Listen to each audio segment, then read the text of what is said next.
내 주는 강한 성이요 또 나의 방패 되시니 큰 환난에서 우리를 늘 구원하여 주시리.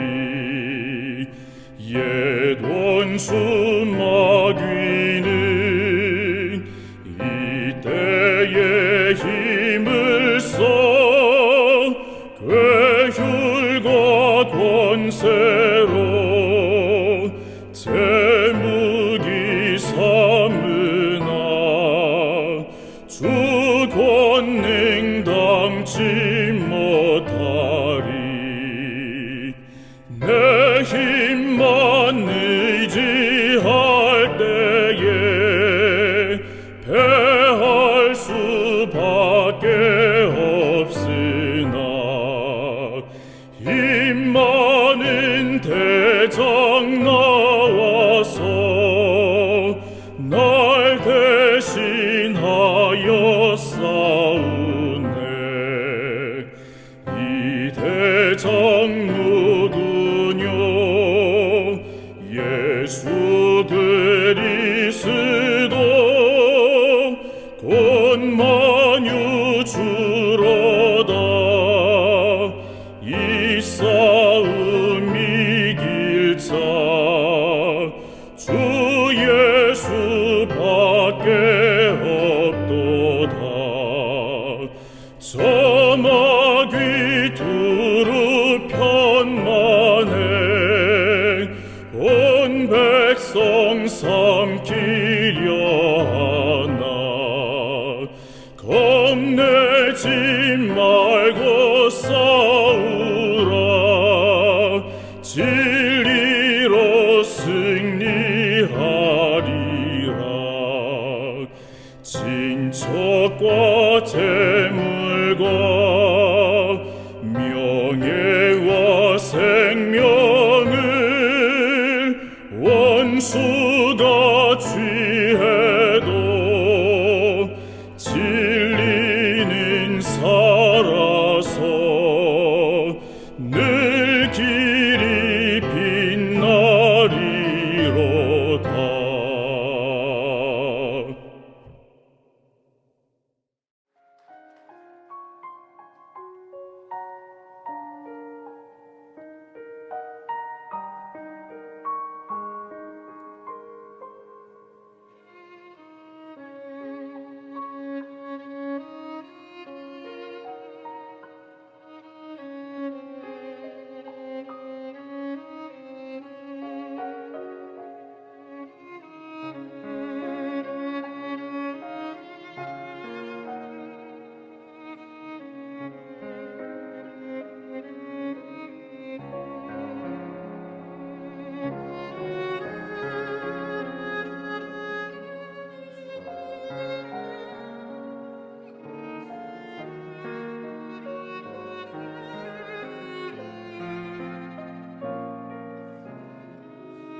안녕하십니까?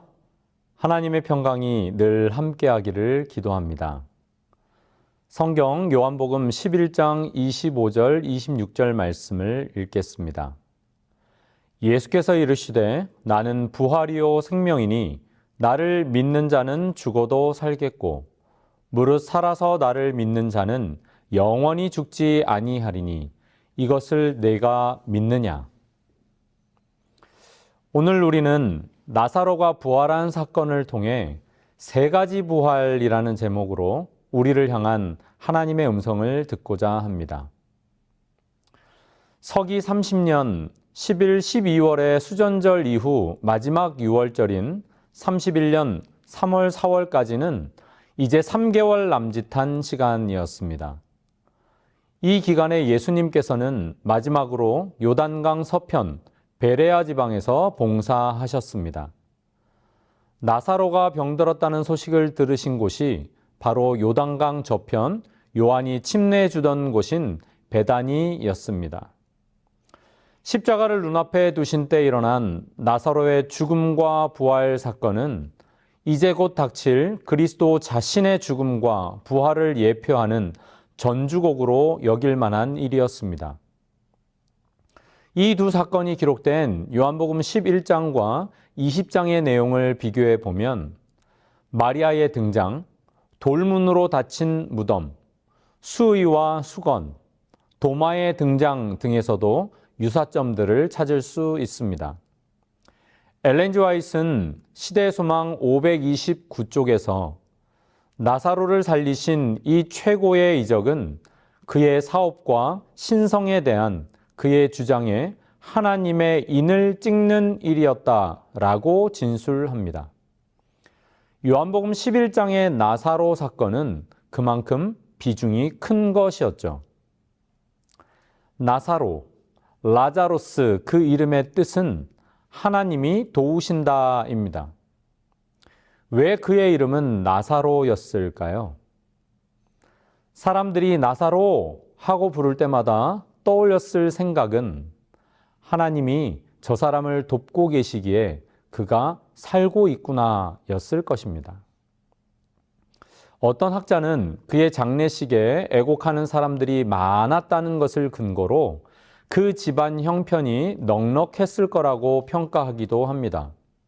하지만 오히려 그 가정의 분위기와 신앙을 볼 때, 그리고 요한복음 11장 1절에 나타나는 이 베다니를 헬라어에서 도시와 대조적으로 자주 사용된 촌으로 표현하는 것을 보면 그 집이 그리 넉넉했다고는 볼 수 없겠습니다. 게다가 성경 기록에 따르면 부모 없이 남매들만 살고 있었던 것을 우리는 확인하게 되죠. 그들의 부모가 언제쯤 돌아가셨는지는 알 수 없습니다만 그리 넉넉하지는 못했던 삶이었습니다. 아마도 이웃들은 나사로의 집을 보며 두 가지로 반응했을지도 모르겠습니다. 그래도 정말 저렇게 살아가는 걸 보면 하나님의 도우심이 있는 것이 분명해. 혹은 하나님을 믿고 산다는데 그분이 도우신다는데 어쩌면 저렇게 살까? 어떻게 생각하십니까? 어떤 반응이 더 우세했을까요? 무엇이 그런 차이를 만들었을까요? 아마도 그건 나사로의 가족들이 하나님을 향한 태도에 따른 것이 아니었을까요? 나사로가 살던 베다니는 가난한 자의 집 혹은 고통당하는 자의 집이란 뜻의 마을이었습니다. 예루살렘에서 2.7km 떨어진 곳이었죠. 그리 먼 거리는 아니었습니다만 베다니는 말하자면 성 밖의 마을이었습니다. 성 밖에서의 삶이라는 것이 그랬습니다. 그곳은 가난한 사람들이 모여 사는 판자촌 같은 곳이었을 것입니다. 전염병의 위험이 늘 도사리고 있고 도적들도 많고 성 안에서 살 수 없었던 환자들이 사는 곳, 우리가 기억하는 나병 환자 시몬의 집이 있는 곳이기도 했습니다. 그런 집이었지만 그런 마을이었지만 예수님께서는 자신의 육체적, 정신적인 쉼을 이곳에서 얻으셨습니다. 게다가 사복음서 기자들이 모두 자신들의 복음서에 이 집안에 대해 기록하고 있는 걸 보면 예수님께서는 이곳을 자주 찾으셨고 나사로는 예수님의 친구일 뿐만 아니라 제자들의 친구이기도 했음을 알게 됩니다. 예수님께서도 우리 친구 나사로라고 부르셨으니까요. 예수님께서는 예루살렘에 오실 때면 거의 어김없이 이 집을 들러 쉼을 얻으셨습니다. 심지어 부활하신 후에는 이 마을에서 승천하셨음을 우리는 기억합니다. 사도행적 24쪽은 그리스도께서 아버지께로 올라가실 시간이 이르자 그분은 제자들을 저 멀리 베다니까지 데리고 가셨다라고 기록합니다. 나사로의 가정은 어떤 곳이었을까요? 어떤 곳이었길래 예수님께서 쉼을 얻을 수 있었을까요? 우리 가정은 어떻습니까? 예수님께서 쉬실 만한 곳인가요? 스스로 한번 질문해 보면 좋겠습니다. 부모가 계시지 않고 경제적인 형편도 그리 좋지는 않았다면 예수님께서 그 가정에서 쉼을 얻을 수 있었던 것은 무엇 때문일까요? 영감의 글에 의하면 그 가정은 예수님께서 하나님의 섭리의 책을 비유로 할 필요 없이 깊은 지식 그대로 나누시던 곳이었습니다. 말하자면 말씀에 깊이가 있는 집이었고 말씀을 통한 교제가 있는 집이었습니다. 베다니에 처음 방문하셨을 때 마르다가 마리아에 대해 불평했던 사건 기록을 통해 우리는 나사로의 가정이 평소에 말씀을 늘 사모하였다는 것도 알 수 있습니다. 또한 나사로의 집은 사랑을 나누던 집이었습니다. 요한복음 11장 19절을 보면 장례가 다 끝나고도 많은 사람들이 찾아 위로하였습니다. 또한 돈 주고 사서 애곡하게 하는 이들 말고 통곡하는 친구들 가운데는 가족들의 친척들과 예루살렘에서 중요한 지위를 가진 사람들도 있었습니다. 심지어 그곳에는 그리스도의 가장 큰 원수들도 있었다고 기록됩니다. 어쩌면 예수님께서 자신의 때를 아시고 유대 지도자들의 소식을 이곳에서 자주 접하셨을지도 모르겠습니다. 중요한 것은 나사로의 가정은 사랑이 넘치는 곳이었기 때문에 신앙의 방향과 성격이 서로 다른 사람들이라 할지라도 능히 받아들일 수 있는 넉넉함이 있었다는 사실입니다. 우리 가정이, 나아가 우리 교회가, 그리고 주님을 모신 내 마음이 그런 곳이 된다면 얼마나 좋을까요? 그런 가정에 가장이 죽었습니다. 그나마 유일했던 집안의 남자가 죽었습니다. 우리는 나사로의 부활 사건을 익히 알고 있죠. 예수님은 나사로를 살려달라는 요청이 있었음에도 지체하시면서 마치 무관심한 것처럼 행동하셨습니다. 예수님이 베다니에 도착했을 때는 이미 나사로가 죽은 지 사흘이 되었을 때였죠. 유대인들 전통에 의하더라도 분명 확실하게 죽었음이 판정된 뒤였습니다. 유대인들은 3일이 지나면 죽음이 아주 확실하다고 판정했으니까요. 사람들은 예수님에 대해 오해하기 시작했고 그 의심은 삽시간에 증폭되었습니다. 상가 분위기는 말 그대로 절망이었죠. 주님의 재림이 늦어지면서 사람들은 여전히 그분을 오해합니다. 돈을 주고 사서 울게 한 사람들인 것처럼, 다시 말해 진정한 관계의 단절로 인한 애곡이 아니라 삭슬 위에 애곡하는 모습으로 신앙하며 살기도 합니다. 오늘 나의 모습을 한 번쯤 되돌아보게 하는 장면이죠. 시대소망 528쪽 말씀입니다. 하나님의 인도하시는 손길이 미치고 있음을 느끼려고 노력하는 모든 사람에게 있어서 가장 큰 낙담의 순간은 바로 하나님의 도움이 가장 가까이에 있는 때이다. 성경은 우리에게 말합니다. 절망하지 마십시오. 주님께서 오십니다. 그분이 오십니다.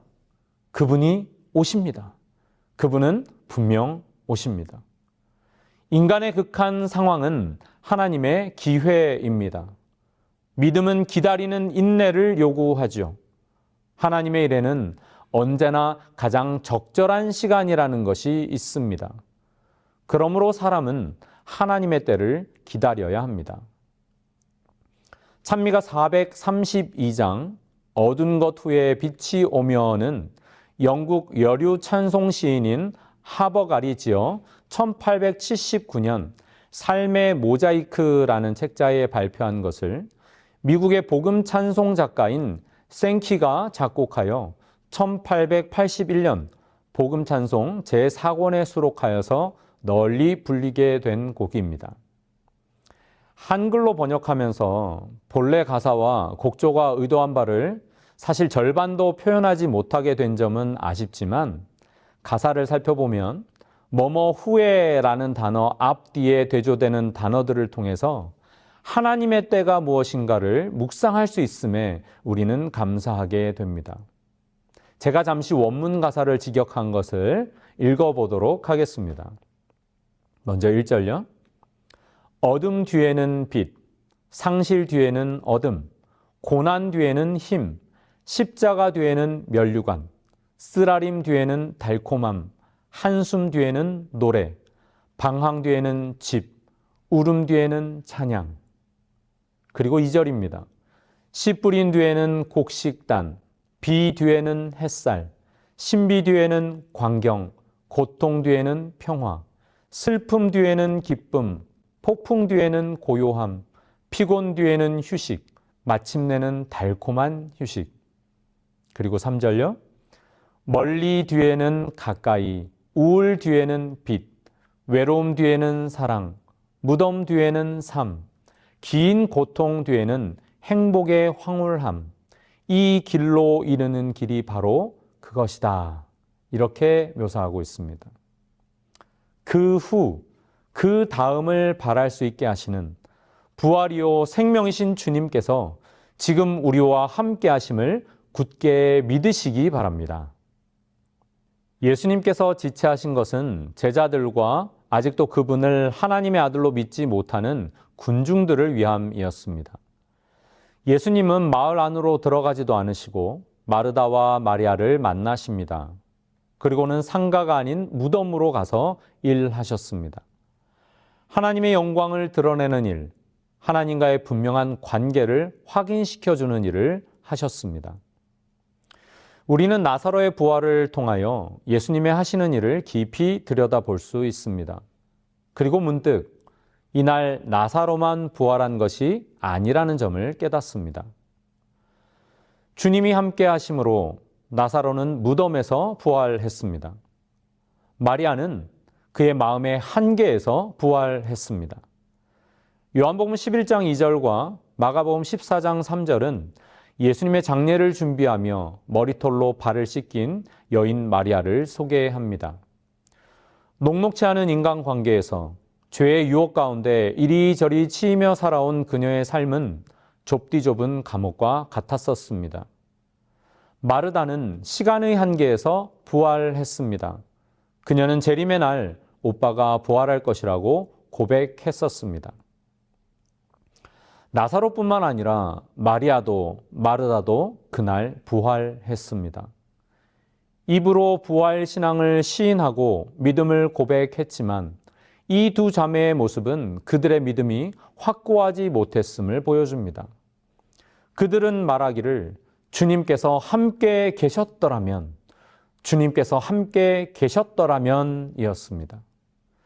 지금 주님께서 함께 계심을 그들은 보고 만졌지만 그분이 친히 함께 하신다는 것이 어떤 것인지 지식으로만 안다고 했을 뿐입니다. 그러나 죽은 믿음이 그날 부활했습니다. 죽은 확신이 그날 부활했습니다. 죽었던 희망이 그날 부활했습니다. 죽어가던 믿음이 그날 소생함을 얻었습니다. 그것은 가상이 아니라 실제였습니다. 그 날은 믿음이 실제적인 것이 되는 놀라운 기적의 날이었습니다. 그들은 그렇게 부활했습니다. 나아가 그들은 선교사가 되었습니다.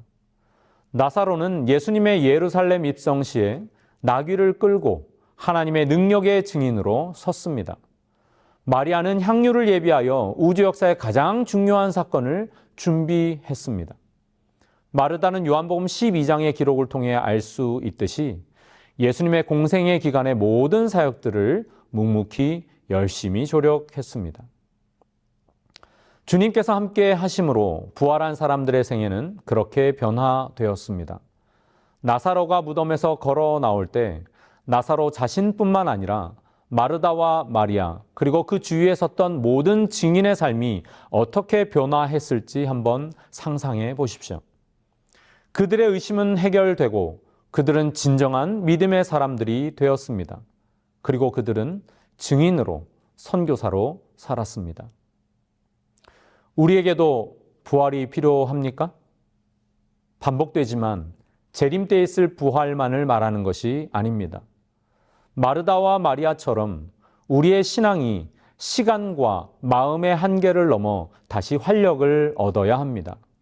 주님께서 그분의 생명으로 우리 안에 임하실 때 그 일은 가능하게 됩니다. 요한복음 그 사실에 집중하고 있습니다. 끊임없이 생명에 관하여 처음부터 끝까지 언급하면서 생명 되신 주님을 영접하라고 호소합니다. 예수께서 이르시되 나는 부활이요 생명이니 나를 믿는 자는 죽어도 살겠고 무릇 살아서 나를 믿는 자는 영원히 죽지 아니하리니 이것을 내가 믿느냐? 예수님의 이 질문은 마르다뿐만 아니라 사랑하는 이를 잃었거나 고난 중에 힘겨운 싸움을 싸우는 우리 모두에게도 주시는 말씀입니다. 질문이자 호소입니다. 믿음으로의 초대입니다. 시대소망 532쪽의 말씀을 읽겠습니다. 마르다는 그리스도께서 말씀하신 말씀의 깊은 뜻을 모두 이해할 수는 없었으나 그는 그리스도의 신성을 믿는 믿음과 그가 하시기를 기뻐하시는 일은 무엇이든지 행하실 수 있다는 자기의 신념을 고백하였다. 이제 주님께서 돌을 굴려 놓으라 그리고 풀어놓아 다니게 하라는 말씀을 통해 예수님의 아버지 하나님과의 관계를 드러내고자 하셨습니다. 동시에 자신과 사람들도 협력해야 함을 보이고자 하셨습니다. 다시 시대의 소망 536쪽의 말씀입니다. 그들은 다시 인간의 일꾼이 하나님과 협력해야 한다는 것을 보았다. 인간은 인간을 위하여 일해야 한다. 나사로는 자유롭게 되어 병으로 쇠약해진 사람처럼 연약하고 비틀거리는 다리로 서 있는 것이 아니라 혈기왕성한 건강한 사람의 활력으로 무리들 앞에 섰다. 그의 눈은 총명과 구주에 대한 사랑으로 빛났다. 그는 예수의 발 앞에 엎드려서 경배하였다. 우리가 하나님과 협력하여 이웃들을 위해 일할 때 부활한 나사로처럼 예수 그리스도를 믿고 영생을 얻게 되는 사람들이 구주에 대한 사랑과 생명력이 가득하게 되는 놀라운 일들이 일어납니다. 받은 생명으로 어린 양의 보좌 앞에 함께 경배하는 찬양과 감사가 모든 심령마다, 가정마다, 교회마다 충만하기를 간절히 기도하며 말씀을 드리겠습니다.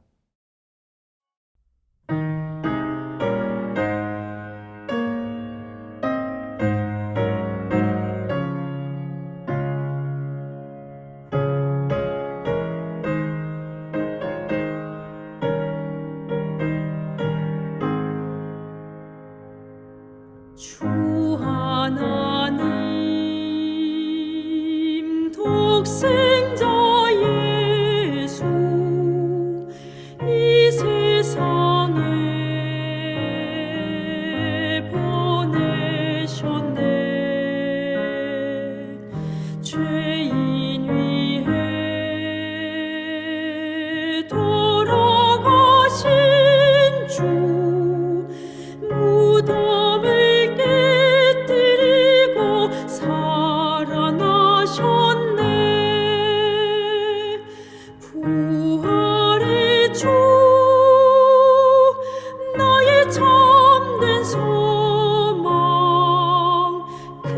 근심 걱정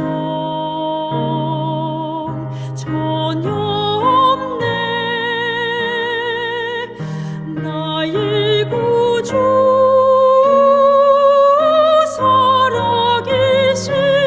살아계시니 내 맘에 삶의 기쁨 넘쳐 흐르네. 귀환하기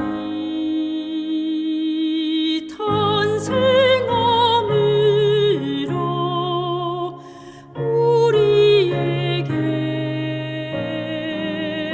기쁨 되나. 그보다 더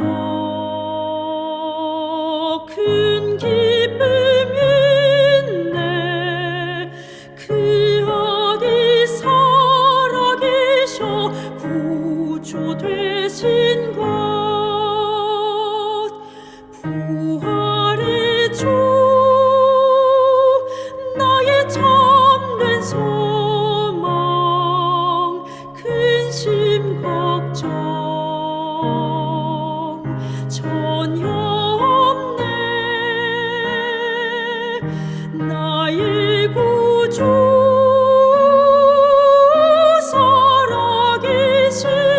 살아계시니 내 맘에 삶의 기쁨 넘쳐 흐르네.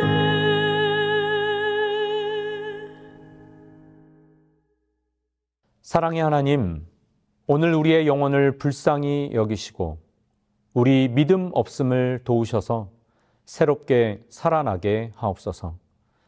다 이해할 수 없는 기다림의 시간을 지날지라도, 다 해소되지 않은 관계의 문제로 고통 중에 있을지라도 부활이요 생명이신 예수 그리스도를 온전히 의지하게 하시고 풀어놓아 다니게 하시는 참 자유를 누리며 주의 사랑을 나누는 선교사로 살아가게 하옵소서. 예수님의 이름으로 기도드립니다. 아멘.